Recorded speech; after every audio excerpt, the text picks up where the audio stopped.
¿Qué tal, opocurrante? En este vídeo vamos a estudiar el opotítulo 2 de la Opoley del Procedimiento Administrativo Común. ¿Quieres entender qué hay detrás de cada uno de sus artículos? Quédate hasta el final. Hola, soy Mario, de Opocaos, donde buscamos echarte una mano para que compagines tu oposición con el trabajo. Si has llegado por primera vez a nuestro canal o si todavía no lo has hecho, dale al botón de suscribirte. Estoy convencido de que encontrarás contenido que te ayudará en tu oposición.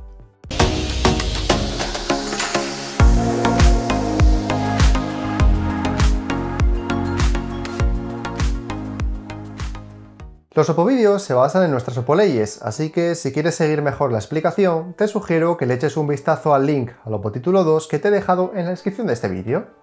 ¿Todavía no conoces cómo te pueden ayudar las opoleyes a compaginar tu oposición con el trabajo? Te dejo por aquí este enlace donde analizamos las dos razones por las que deberías utilizarlas en tu estudio. Vamos a por el primer capítulo.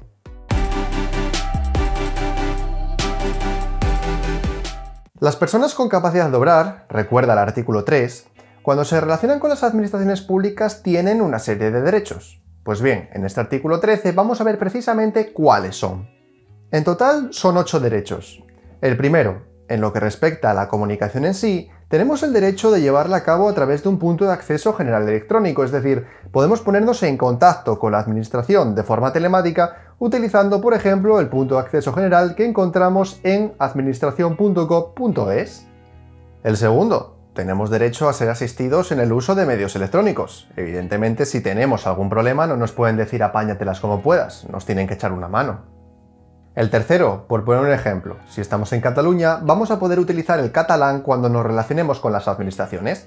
Siempre vamos a poder utilizar cualquier lengua que sea cooficial en esa comunidad autónoma. Eso sí, si estamos en Madrid no podríamos utilizar el euskera. El cuarto, tenemos derecho a acceder a información pública, archivos e informes. Imaginémonos, tenemos una empresa de asfaltado y nos hemos presentado a un concurso público para pavimentar una autopista. Y bueno, no hemos tenido suerte y pues otra empresa se ha llevado la concesión. Bueno, pues en virtud de lo que hemos comentado, podríamos perfectamente solicitar el expediente que acredite las razones por las que esa otra empresa se ha llevado la licitación. El quinto derecho, como es lógico, las autoridades y empleados públicos deben tratarnos con respeto y deferencia. El sexto, tenemos derecho a exigir responsabilidades de las administraciones y de las autoridades cuando así corresponda legalmente. El séptimo, tenemos derecho a obtener y utilizar medios de identificación y firma electrónica. Ya vimos algo de esto en el opotítulo 1. Y el octavo y último, tenemos derecho a la protección de datos de carácter personal.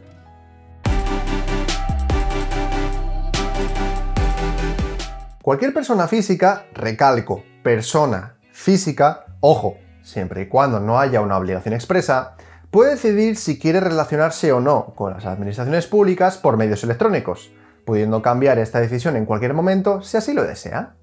Sin embargo, hay una serie de sujetos que no pueden escoger. Para cualquier trámite de un procedimiento administrativo tienen que utilizar sí o sí medios electrónicos para relacionarse con la administración. Estos son las personas jurídicas, las entidades sin personalidad jurídica, aquellos que ejerzan una actividad profesional con colegiación obligatoria para las actuaciones en ejercicio de dicha actividad profesional.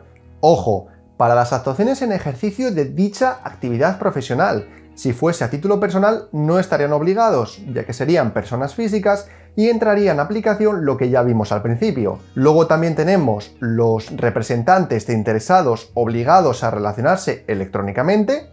No todos los representantes, solo aquellos de interesados obligados a relacionarse electrónicamente. Y por último, también estarían obligados a relacionarse electrónicamente los empleados de las administraciones públicas para las actuaciones que realizan en el ejercicio de sus funciones.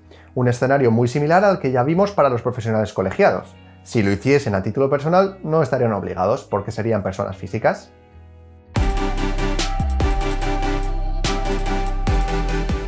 Como regla general, la lengua de los procedimientos tramitados por la Administración General del Estado será el castellano. Sin embargo, como ya vimos en el artículo 13, si nos dirigimos a órganos con sede en una comunidad autónoma, podremos utilizar perfectamente la cooficial, tramitándose el procedimiento en dicha lengua salvo que haya algún tipo de discrepancia, en cuyo caso se utilizará siempre el castellano. Acuérdate de esta matización. Eso sí, si un interesado así lo solicita o bien hubiese partes del procedimiento que deban aplicarse en territorios donde esa lengua no sea cooficial, Por ejemplo, un cambio en el catastro que afecte a un municipio de Cantabria y a otro del País Vasco, bueno, pues en esos casos la administración instructora deberá traducirlo al castellano.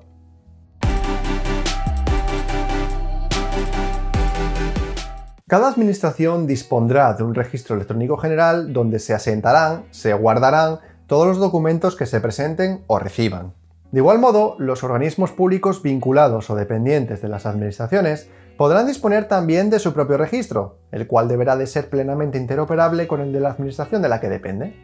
Todos ellos han de incorporar las medidas de seguridad necesarias para garantizar la protección de los datos de carácter personal. Cuando se creen nuevos registros, esas disposiciones de creación se publicarán en el diario oficial correspondiente, su texto íntegro ha de estar disponible en la sede electrónica de acceso al registro y se ha de especificar quién es el responsable de su gestión, fecha y hora oficiales y los días declarados como no hábiles. Comentado esto, vamos a hablar un poco acerca de cómo se realizan los asientos de los documentos en esos registros. Antes de nada, si recuerdas lo que ya vimos en el artículo 6, podríamos decir que un asiento es como una especie de inscripción. Pues bien, esos asientos, esas inscripciones, se anotarán respetando el orden temporal, es decir, la fecha en la que entraron o salieron los documentos.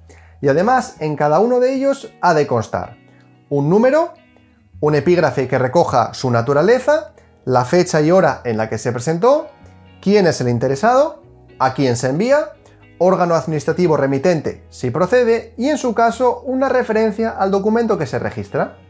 En lo que respecta a los documentos, estos podrán presentarse en el registro electrónico de la administración u organismo al que se dirijan, en las oficinas de correos, en las oficinas consulares de España en el extranjero, en las oficinas de asistencia en materia de registros y en otras que se establezcan.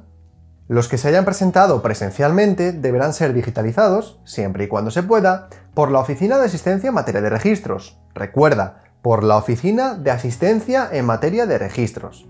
Y los originales se devolverán al interesado sin perjuicio de aquellos supuestos en los que una norma establezca que la administración debe quedarse con ellos.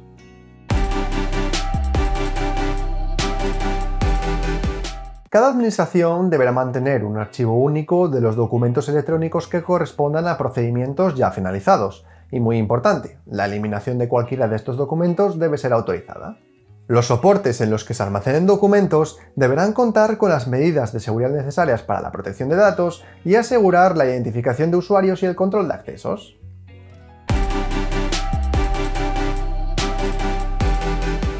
Las personas colaborarán con la administración, facilitándole los informes, las inspecciones y otros actos de investigación que requieran, salvo que la revelación de información atentase contra el honor, contra la intimidad personal y familiar, o bien supusiese la comunicación de datos confidenciales a terceros, sin perjuicio de escenarios de blanqueo de capitales o de financiación de actividades terroristas, en cuyo caso la colaboración es obligada, independientemente de la información que se solicite.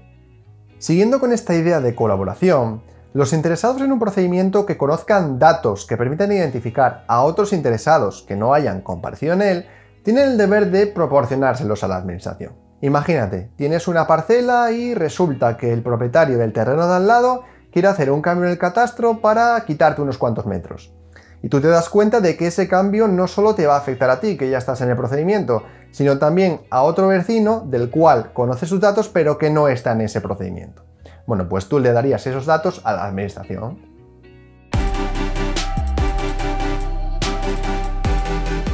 Artículo 19, muy cortito. La comparecencia ante las oficinas públicas solo será obligatoria cuando así esté previsto en una norma con rango de ley. Recuerda, norma con rango de ley. Y además, la citación incluirá el lugar, la fecha y la hora, los medios disponibles, el motivo de la comparecencia y cuáles son los efectos de no acudir.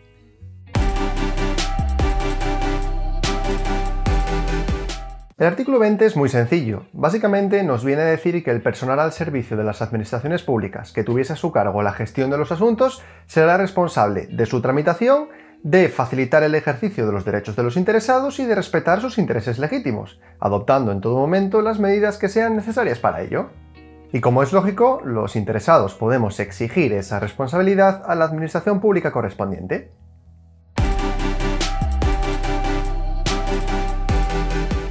La administración está obligada a resolver todos los procedimientos que tramite, salvo en dos supuestos: cuando se da por concluido el procedimiento con un pacto o convenio con el interesado y cuando se trate de procedimientos relativos al ejercicio de derechos sometidos a declaración responsable o comunicación a la Administración. El plazo máximo que tiene la Administración para resolver vendrá fijado en la norma reguladora del procedimiento, y si ésta no dice nada, se entenderá que ha de ser de 3 meses. Recuerda, plazo máximo el que venga fijado en la norma reguladora, y si ésta no dice nada, 3 meses. Eso sí, este plazo máximo no podrá superar los 6 meses, salvo que una norma con rango de ley o el derecho de la Unión Europea establezcan uno mayor. Acuérdate de este matiz. Antes de continuar, un consejo. Apréndete muy bien estos plazos porque son preguntas típicas de test. ¿Y cuándo empieza a contar el cronómetro? ¿Cuándo decimos a partir de aquí 3 meses o lo que sea? Bueno, pues en los procedimientos iniciados de oficio por la Administración empezaremos a contar desde la fecha del acuerdo de iniciación. Y luego en los procedimientos iniciados a solicitud del interesado empezaremos a contar desde que la solicitud entra en el registro electrónico correspondiente. Esto es muy importante, así que vamos a volver a repetirlo. Procedimientos iniciados de oficio por la Administración, desde la fecha del acuerdo de iniciación. Procedimientos iniciados a solicitud del interesado, desde que la solicitud entre en el registro electrónico correspondiente. Y en este punto te puedes estar preguntando, vale, perfecto, ya sé desde cuándo empieza a contar ese plazo, pero realmente, ¿cómo sé cuál es ese plazo? Bueno, pues este artículo 21 nos puntualiza que las administraciones públicas deben de informar a los interesados acerca de este aspecto, bien en el acuerdo de iniciación o bien dentro de los 10 días siguientes a la recepción en el registro electrónico de la solicitud de inicio del procedimiento. De igual modo, también nos deben de advertir de los efectos del silencio administrativo. El silencio administrativo es algo con lo que te vas a encontrar bastantes veces a lo largo de esta OPO-Ley. Hay ocasiones en las que nosotros solicitamos algo a la Administración y ésta no nos responde, lo cual puede implicar que lo que hemos solicitado se nos ha concedido o se nos ha denegado, dependiendo un poco de lo que venga establecido en la norma. Es una forma de terminación de procedimientos que veremos más en adelante. En otro orden de ideas, cuando el número de solicitudes o el número de personas afectadas pudiese suponer un incumplimiento del plazo máximo de resolución, el órgano competente para resolver, a propuesta del órgano instructor, o el superior jerárquico de dicho órgano competente, a propuesta de éste, podrán habilitar los medios personales y materiales que sean necesarios para cumplir con el plazo. Y ya para terminar, el personal al servicio de las administraciones públicas que se encargue de ello, y los titulares de los órganos competentes para instruir y para resolver, son directamente responsables de la obligación de resolver en plazo. Si se incumpliese, se pueden exigir responsabilidades.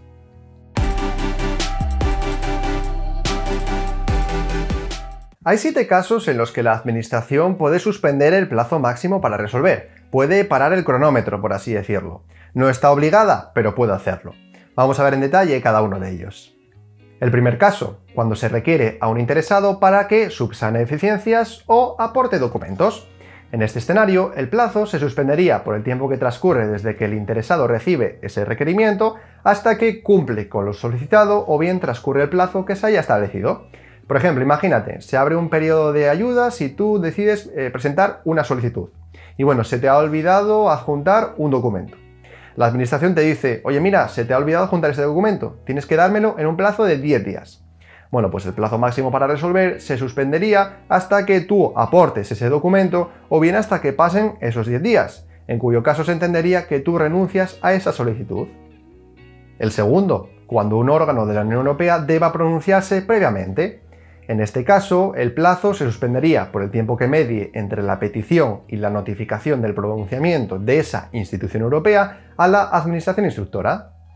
El tercer caso, cuando exista un procedimiento no finalizado en el ámbito de la Unión Europea que afecte al contenido de la resolución desde que se tenga constancia de ello. El cuarto, cuando se soliciten informes preceptivos obligatorios a un órgano de la Administración. El plazo se suspendería desde la petición hasta la recepción del informe, no pudiendo superar en ningún caso los 3 meses. Acuérdate de este matiz. Plazo máximo de suspensión, en este caso, 3 meses. El quinto, cuando deban realizarse pruebas adicionales a propuesta de los interesados, el procedimiento podrá suspenderse por el tiempo que sea necesario. El sexto caso, cuando se inicien negociaciones con el objetivo de llegar a un acuerdo. El plazo se suspendería desde la declaración formal de que se quiere llegar a un pacto o convenio hasta que dichas conversaciones finalicen de manera infructuosa. Y el séptimo y último, cuando para resolver el procedimiento sea indispensable el pronunciamiento previo de un juzgado o un tribunal, suspendiéndose el plazo desde que se solicita hasta que la Administración tiene constancia de dicho pronunciamiento. Si estos eran los 7 casos en los que la Administración podría suspender el plazo máximo para resolver, para terminar vamos a ver 3 escenarios en los que dicha suspensión es obligatoria. El primero, vamos a explicarlo de la siguiente forma. Imagínate, tenemos dos administraciones, Administración 1 y Administración 2. La Administración 2 ha dictado un acto, y resulta que la 1, que tiene que utilizar dicho acto como base, aprecia que puede haber una cierta ilegalidad en él. La 1 requerirá a la 2 para que anule o revise ese acto, procediéndose a suspender el plazo máximo para resolver hasta que se atienda o en su caso se resuelva el recurso interpuesto. Más o menos esa es la idea. El segundo caso, cuando el órgano competente para resolver decide realizar alguna actuación complementaria, suspendiéndose el plazo desde que se notifica a los interesados hasta que se produce su terminación. Y el tercero y último, cuando los interesados promuevan la recusación de la tramitación de un procedimiento, suspendiéndose el plazo desde que se plantea hasta que se resuelve. ¿Y qué es eso de la recusación? Bueno, pues imagínate, tienes una parcela y resulta que el propietario del terreno de al lado quiere hacer un cambio en el catastro para quitarte unos cuantos metros cuadrados. Y tú aprecias, te das cuenta de que el funcionario que tiene que resolver ese procedimiento es familiar de ese vecino. Entonces en este caso puedes intuir que va a haber una cierta parcialidad hacia una de las partes, por lo que plantearías una recusación hacia ese funcionario.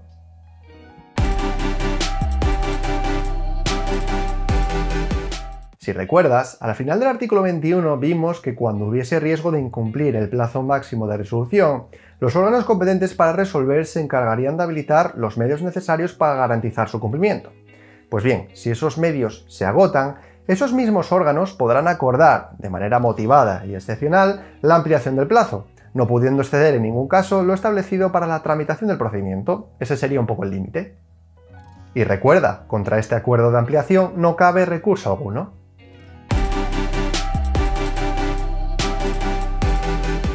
Con el artículo 24 vamos a empezar a hablar un poco acerca del silencio administrativo, un concepto que ya hemos visto, aunque solo fuese de pasada, en algún que otro artículo anterior. En los procedimientos iniciados a solicitud del interesado, no en los que pone en marcha la administración de oficio, en los iniciados a solicitud del interesado, si ha transcurrido el plazo máximo para resolver y nadie nos ha notificado nada, podemos entender que la resolución ha sido estimada por silencio administrativo. Vamos a poner el mismo ejemplo del artículo 22. Imagínate, quieres solicitar una ayuda y se te ha olvidado adjuntar un documento. La administración te pedirá que subsanes esa deficiencia en un plazo determinado. Después de enviarle los documentos, te das cuenta de que transcurre el plazo y nadie te ha notificado nada. Bueno, pues en este caso lo que se considera es que el silencio administrativo es positivo, es decir, que todo está correcto y la ayuda ha sido solicitada. Eso sí, cuidado, hay varias excepciones, hay varias situaciones en las que ese silencio administrativo es desestimatorio, es negativo. Para intentar hacerlo un poco más sencillo, vamos a seguir la estructura de la OPOLEI-LEPAC. Todas esas excepciones las podemos estructurar, las podemos agrupar en 3 grandes bloques. El primer bloque de estas excepciones, cuando una norma con rango de ley, una norma de derecho de la Unión Europea o una norma de derecho internacional aplicable en España establece que ese silencio administrativo ha de ser negativo. El segundo bloque, cuando nos encontremos ante alguno de estos 4 tipos de procedimientos. Los relativos al ejercicio del derecho de petición, aquellos cuya estimación suponga la transferencia de facultades de dominio o servicio público, los que impliquen daños al medio ambiente y los de responsabilidad patrimonial de las administraciones públicas. Y el tercer bloque de excepciones agruparía a los procedimientos de impugnación de actos y a los de revisión de oficio iniciados a solicitud del interesado. Recuerda, en todos estos casos, si no nos notifican nada dentro del plazo, podemos entender que nuestras pretensiones han sido desestimadas. El silencio administrativo es negativo. No obstante, muy atento a esto, en los casos que hemos visto en el bloque 3 de excepciones, recuerda, los procedimientos de impugnación de actos y de revisión de oficio iniciados a solicitud del interesado, bloque 3, podemos interponer un recurso de alzada, una impugnación contra ese silencio administrativo. En este caso, si la administración pública tampoco nos responde en plazo, ese silencio administrativo ya no será negativo, sino que tendrá carácter estimatorio, será positivo. Acuérdate muy bien de este matiz. Antes de continuar, un consejo. Trata de recordar muy bien todo lo que es esta parte del silencio positivo y negativo, porque es muy fácil liarse y además te lo puedes encontrar muy probablemente en cualquier examen. El silencio positivo tiene a todos los efectos la consideración de acto finalizador del procedimiento. Independientemente de lo que hayamos solicitado, nos han dado la razón y por tanto el procedimiento se ha acabado. En cambio, el silencio negativo no es un punto final, sino que es más bien como un punto y aparte. Nos da pie a interponer los recursos que sean procedentes contra esa inactividad de la Administración. Y ya para ir cerrando este importante artículo 24, si recuerdas, al comienzo del artículo 21 vimos que las administraciones públicas tienen la obligación de dictar resolución expresa. Pues bien, si no se ha resuelto en plazo y estamos en un caso de silencio positivo, la resolución expresa que se dicte a posteriori solo puede ser confirmatoria, es decir, no puede oponerse a lo que ya se nos ha otorgado mediante silencio positivo. Sin embargo, si estamos en un caso de silencio negativo, la resolución expresa que se dicte a posteriori no tiene por qué ser negativa, no tiene por qué ser desestimatoria, puede ser perfectamente favorable a nosotros.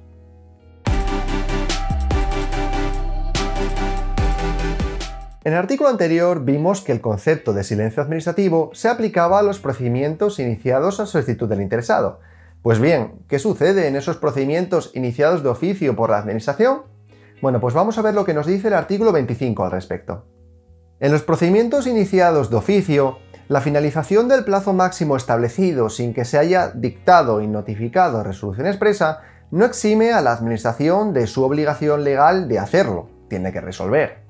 Si estamos en este escenario, si la Administración no ha resuelto en plazo y el procedimiento en cuestión puede reconocer situaciones jurídicas favorables para nosotros, el silencio administrativo será negativo, es decir, nuestras pretensiones se considerarán desestimadas. En cambio, si se trata de procedimientos en los que la Administración ejercita potestades susceptibles de generar efectos desfavorables para los interesados, la finalización del plazo sin resolución expresa conllevará la caducidad del procedimiento, el archivo de las actuaciones, silencio positivo. Y ya para terminar, si el procedimiento se ha paralizado por culpa del interesado, el reloj se parará. Es decir, imagínate, si el plazo máximo que tiene la Administración para resolver es de 10 días y al quinto, por una causa imputable a nosotros, se detiene el procedimiento, da igual que pase un mes, da igual que pase un año, a efectos de la Administración siguen quedando 5 días para resolver.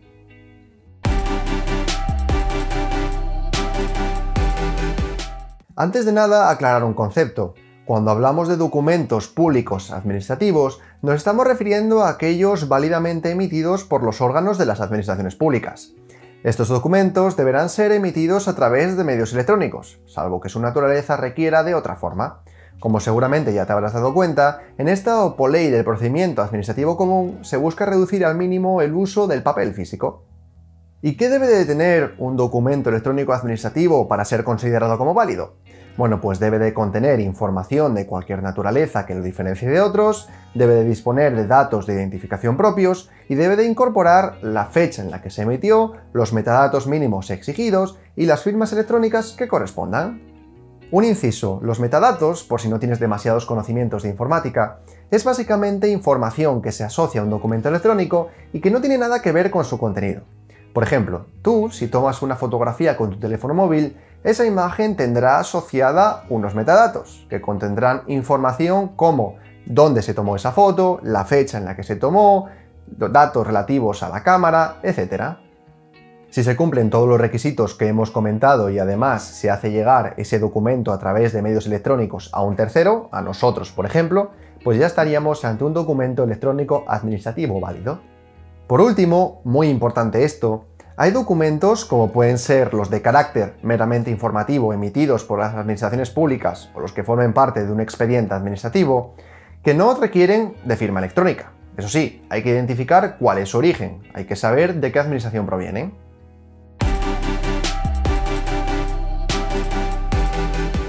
No cualquier funcionario puede emitir copias auténticas de documentos públicos administrativos. Cada administración determina qué órganos pueden hacerlo.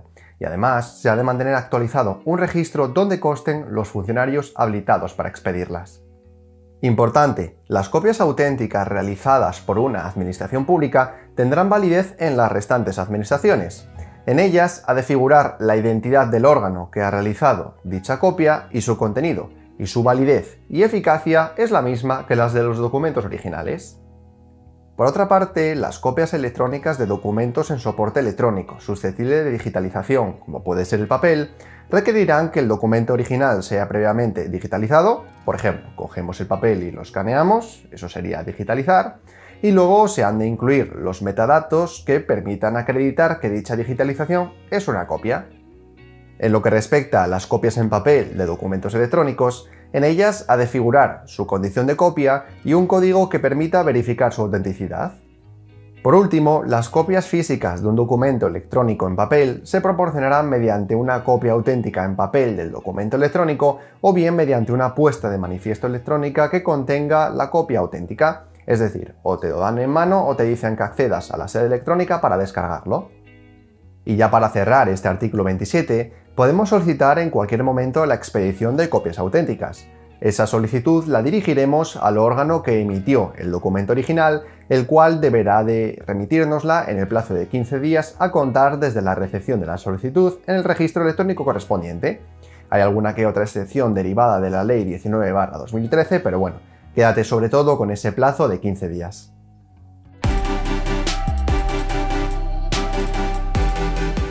Como es lógico, en un procedimiento administrativo debemos de aportar los datos y los documentos que las administraciones públicas nos exijan.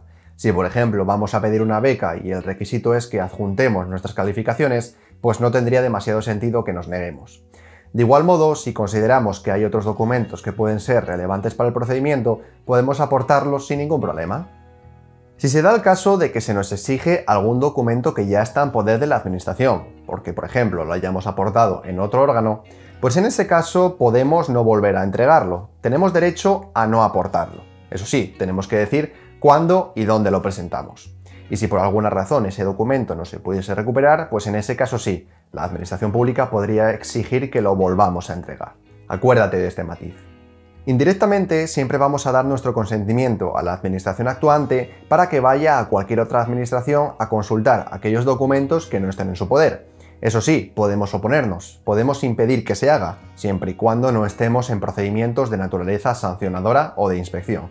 Si, por ejemplo, nos quieren poner una multa, pues no podemos impedir esa transferencia de información. Esa es un poco la excepción.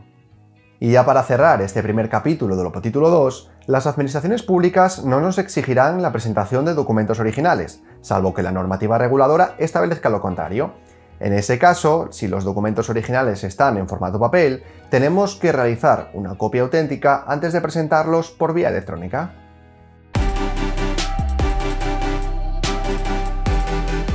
Con el artículo 29 entramos en el segundo y último capítulo, donde hablaremos de los términos y de los plazos.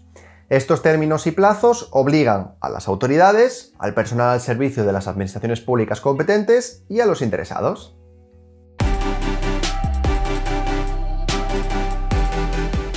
¿Cómo se computan los plazos? Bueno, pues se puede hacer por horas, por días, por meses o por años. Vamos a ver en detalle cada una de estas posibilidades. Empezamos con los plazos señalados en horas, entendiéndose horas por horas hábiles, o dicho de otra forma, todas aquellas horas que pertenecen a un día hábil. ¿Y qué es un día hábil? Pues básicamente todos aquellos que no son sábados, domingos o festivos. Dicho esto, ojo, una ley o el derecho de la Unión Europea pueden establecer que en vez de horas hábiles sean horas naturales. Acuérdate de este matiz. En líneas generales hablaremos de horas hábiles, pero puede haber ocasiones en las que sean horas naturales. Estos plazos expresados en horas se contarán de hora en hora y de minuto en minuto, desde la hora y minuto en la que se produjo la notificación o la publicación.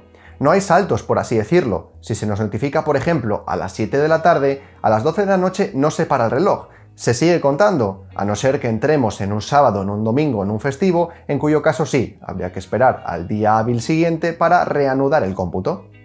Y evidentemente, estos plazos señalados en horas no pueden exceder de las 24. En ese caso pasaríamos a los plazos señalados en días que veremos ahora mismo. Plazos señalados en días, muy similar a lo que ya vimos para las horas. Hablaremos siempre de días hábiles, salvo que la ley o el derecho de la Unión Europea establezcan que han de ser días naturales. Y recuerda, días hábiles todos aquellos salvo sábados, domingos y festivos. ¿Y cuándo empiezan a contar los plazos señalados en días? Bueno, pues a partir del día siguiente, repito, a partir del día siguiente aquel en que se efectúe la notificación o la publicación o aquel en que se produzca el silencio administrativo. Ojo, no estamos en el mismo escenario que en las horas, no en el momento exacto, sino a partir del día siguiente.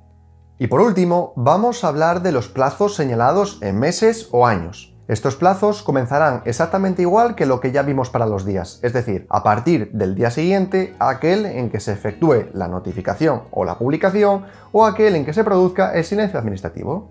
Muy importante, a pesar de que el plazo comienza a partir del día siguiente, su finalización es en el mismo día en el que se produjo la notificación, publicación o silencio administrativo en el mes o año de vencimiento. Mismo día. Ojo a esto.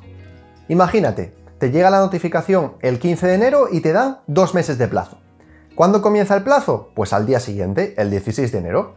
¿Cuándo finaliza el plazo? Pues 2 meses a partir del 15 de enero, es decir, el 15 de marzo sería el último día de plazo.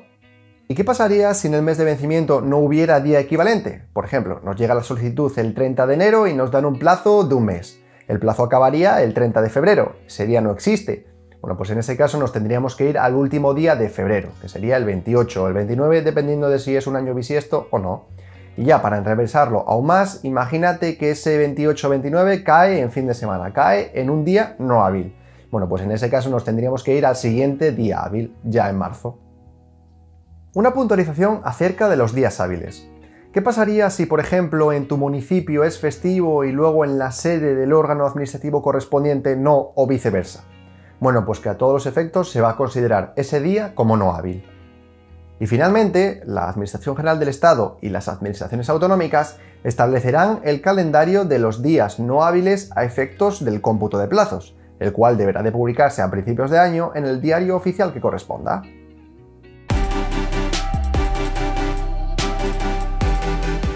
El registro electrónico de cada administración pública seguirá, a efectos del cómputo de plazos, la fecha y hora oficial de la sede electrónica de acceso, y su funcionamiento se rige por las siguientes reglas.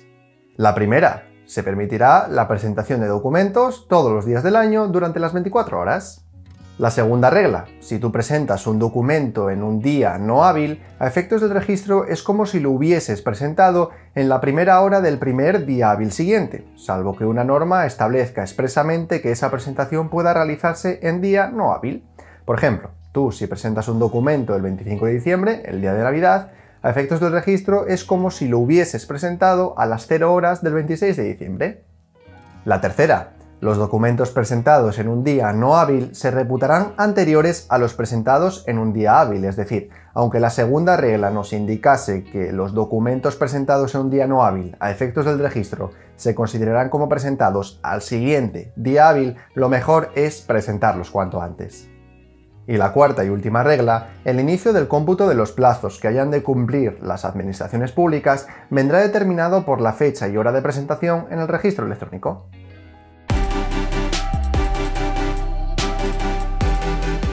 La Administración, salvo que se establezca lo contrario y siempre y cuando no se perjudiquen derechos de terceros, puede acordar la ampliación de los plazos, con la condición de que ésta no supere la mitad de los mismos. Por ejemplo, si el plazo es de 2 meses, pues esa ampliación no podría ser superior al mes. Importante, la ampliación de los plazos por el tiempo máximo permitido, es decir, por esa mitad del plazo inicial que vimos antes, se ha de aplicar a los siguientes procedimientos. Los tramitados por misiones diplomáticas y oficinas consulares, aquellos que exijan algún trámite en el extranjero y, por último, aquellos en los que intervengan interesados residentes fuera de España. Una puntualización. La ampliación del plazo debe producirse antes de que finalice el periodo inicial, es decir, no se puede ampliar un plazo ya vencido, y además el acuerdo o denegación de la ampliación no se puede recurrir. Cuando una incidencia técnica haya imposibilitado el funcionamiento ordinario del sistema correspondiente y hasta que se solucione el problema, la Administración puede acordar la ampliación de los plazos no vencidos, publicando en la sede electrónica qué problema ha habido y cuántos se han ampliado los plazos. De igual modo, cuando como consecuencia de un ciberincidente se hayan visto gravemente afectados los servicios, los sistemas y los derechos de los interesados, la Administración puede acordar también la ampliación de los plazos.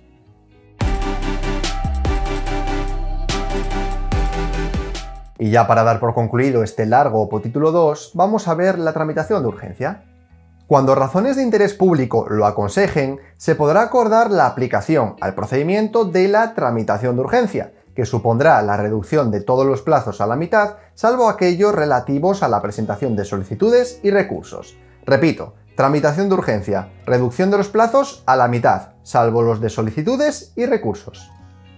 Y contra esta decisión de aplicar la tramitación de urgencia no cabe recurso alguno. Y estos son todos los artículos de este vídeo. Si te ha gustado nuestra explicación, danos tu me gusta. No cuesta nada y a nosotros nos ayuda a seguir creando contenido que te ayude en tu oposición. Y recuerda, con los opovídeos no perseguimos la literalidad, sino más bien ayudarte a entender mejor los conceptos. Échale un vistazo a la Opoley LEPAC que te he dejado en la descripción de este vídeo. Nos vemos en el siguiente vídeo.